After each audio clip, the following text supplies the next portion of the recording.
In a noisy tavern, Sebastian shows off a little magic trick. He creates a bubble of quiet air around the table. It's simple magic, but Arthur acts surprised, playing along with Sebastian's show. Sebastian tries to impress another guest, Alfred, who wears a mask. But Alfred doesn't seem amazed, and this bothers Sebastian a bit. Trying to make things better, Sebastian talks about the loud tavern and says sorry for the rude people around. He grabs a beer and thanks Alfred for understanding. As they drink, Sebastian gets curious about the story behind Alfred's mask. Alfred makes a joke about Sebastian also looking too nice for such a rough place. They laugh and drink more, getting along well. Later, as Sebastian drinks too much, he starts to ask Alfred personal questions about what kind of friends Alfred likes. Alfred doesn't mind and plays along. The more they drink, the more Sebastian starts to complain about not being respected, even though he has strong magic. He feels big and important in the town, almost like a king. Things get serious when Sebastian invites Alfred and Arthur to see something else.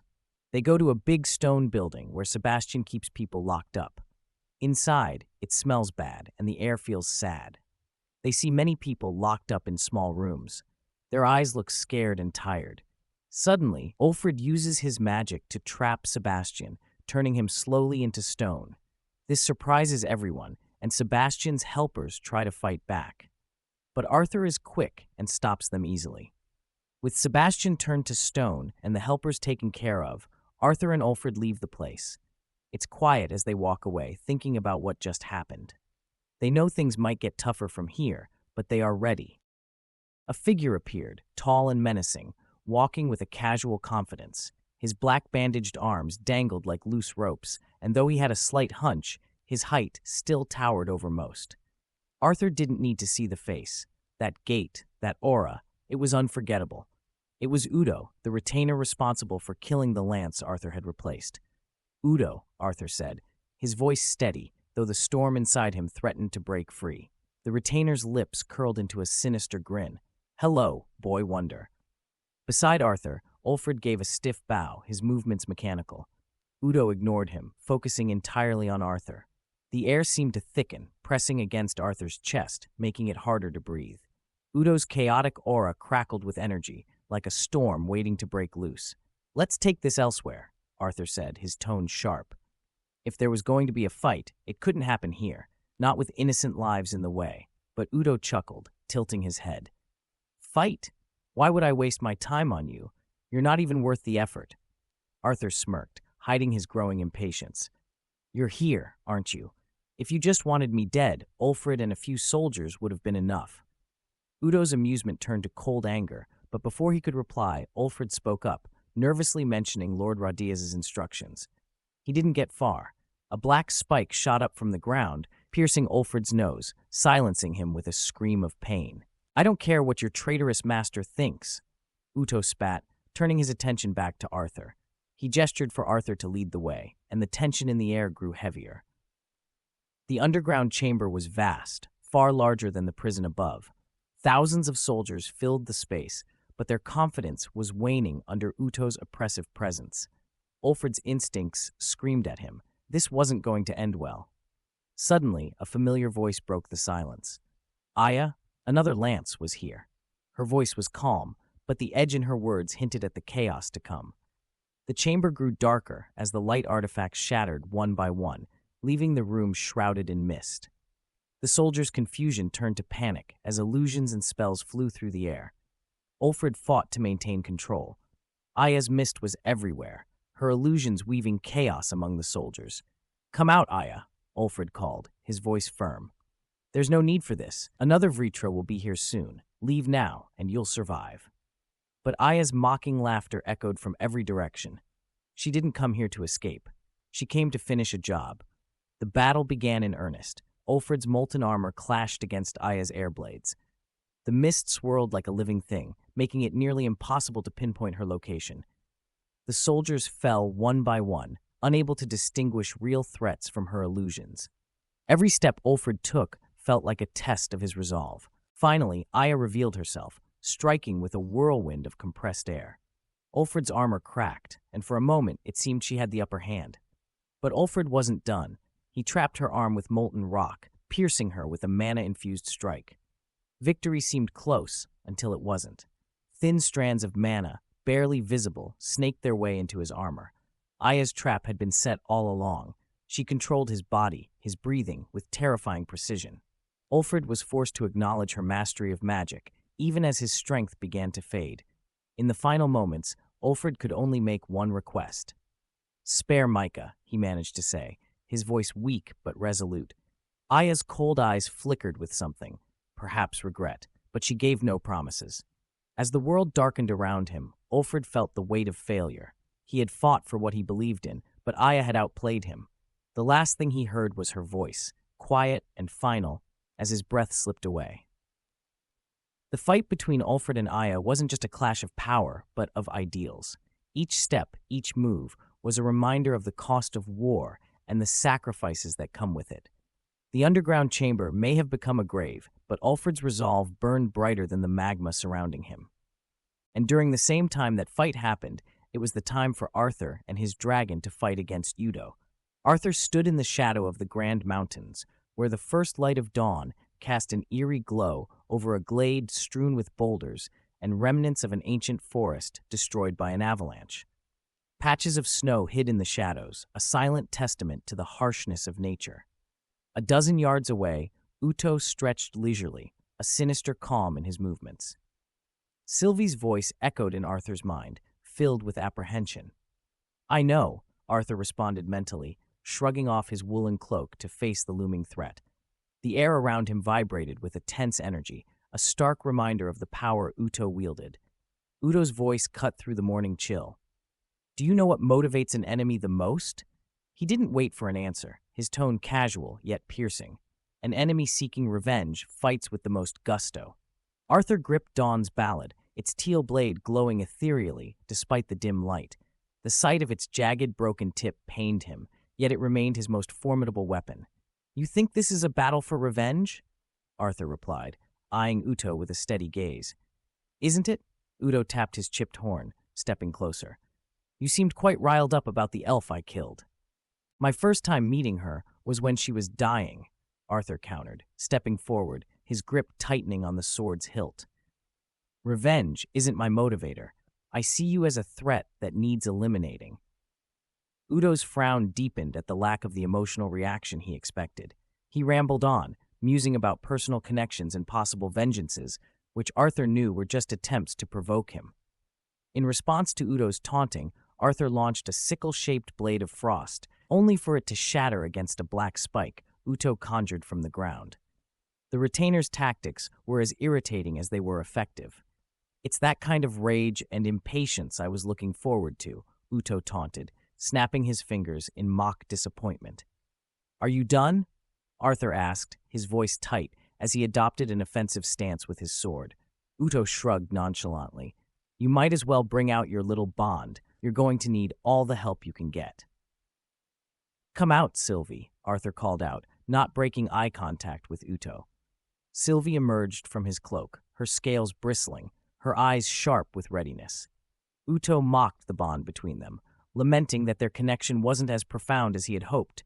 He seemed almost disappointed by their resilience and determination. As Udo advanced, the air around him distorted, signaling the increase in his power. Arthur activated Realmheart, and Sylvie transformed into her draconic form, though her powers were sealed, making her no more than a powerful mana beast in appearance. "Does that scare you?" Arthur taunted, hoping to gain some psychological edge. Udo only sneered in response and flicked his hand, sending a barrage of black spikes towards them.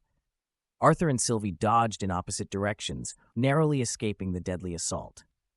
"Brandish your weapon, pup," Udo spat, materializing a large black harpoon from his palm. Arthur charged, his blade shimmering with a blend of ice, fire, lightning, and wind. Despite the overwhelming force, Udo met his attack head-on, their weapons clashing with a force that sent shockwaves through the clearing. Sylvie struck Udo from the side with her tail while Arthur ducked, allowing Udo to be slammed into a nearby boulder. The impact shattered the rock, sending debris flying. Arthur didn't waste the moment. He unleashed a powerful mana crescent from Dawn's Ballad, tearing through the dust and earth, reshaping the landscape with the ferocity of their battle. Despite their efforts, Sylvie communicated her concern. Udo's attacks were intensifying, becoming more frequent and powerful. Arthur knew they had to end this quickly. In a desperate bid to protect his back, Arthur siphoned more mana from his core, feeling the magical energy course through his veins. His hair turned white as he delved deeper into the Realmheart Physique, a mystical state where his runes grew more intricate and his power surged.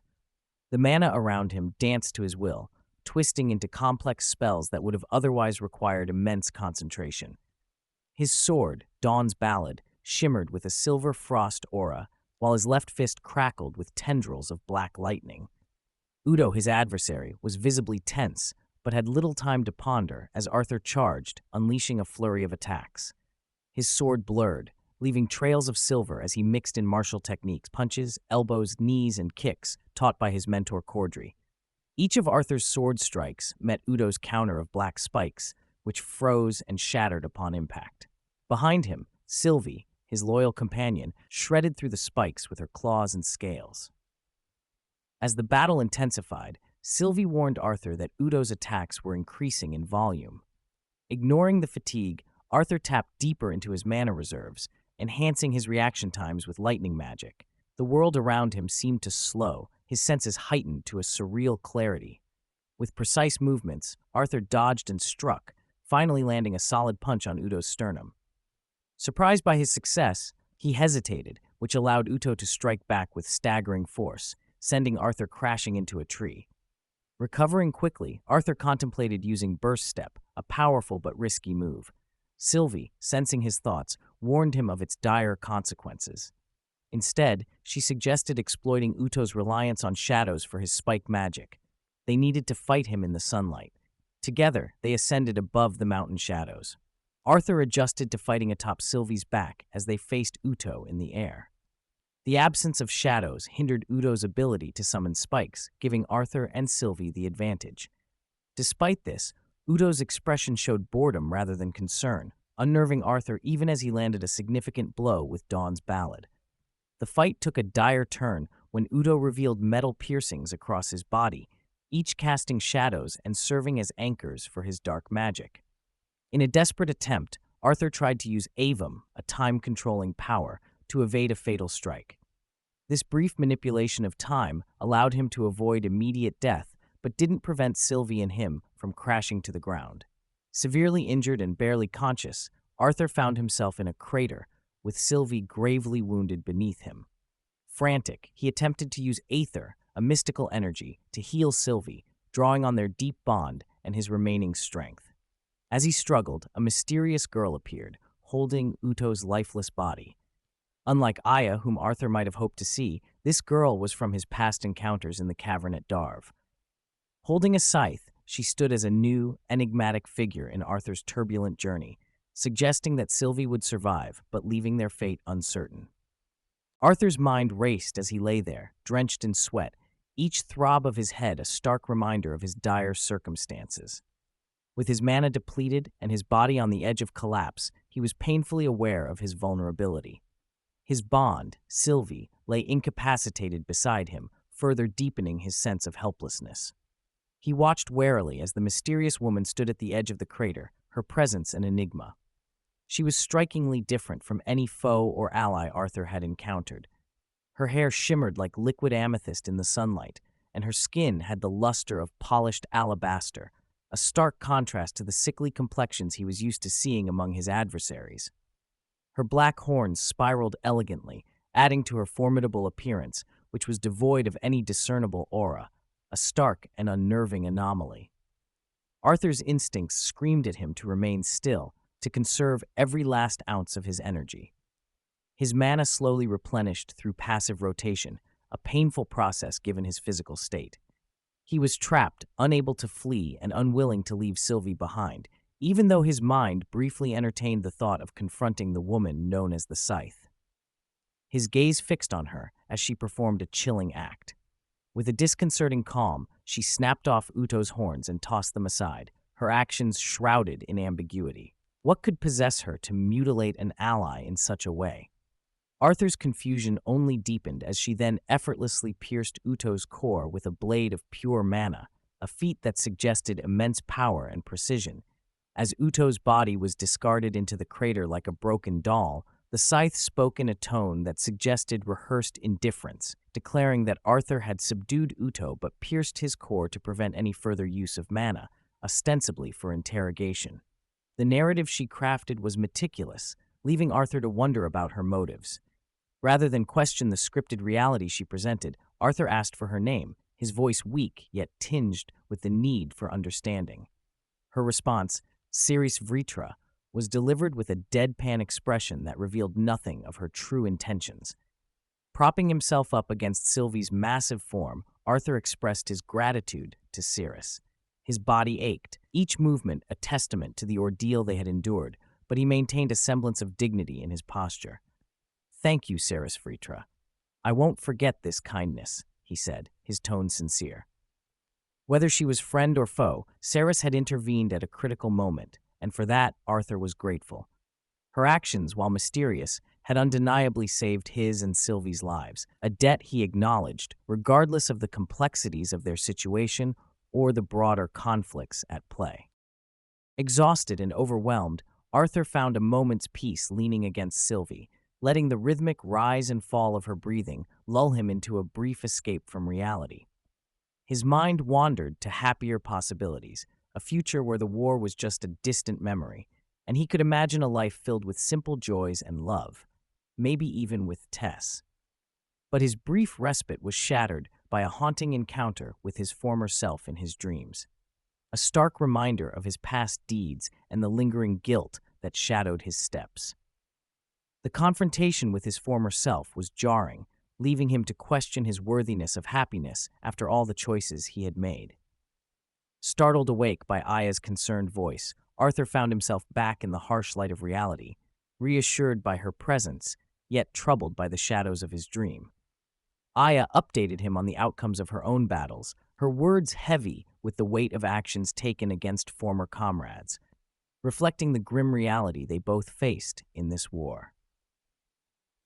Arthur weighed the decision to share his encounter with Siris Vritra with Aya, ultimately choosing to keep it to himself until he could better understand the mysterious Scythe's motives and capabilities. His mind was cluttered with concerns about the upcoming interrogations, the use of Udo's horns, and the implications of his haunting dreams, making rest seem like an impossible luxury despite Aya's suggestion.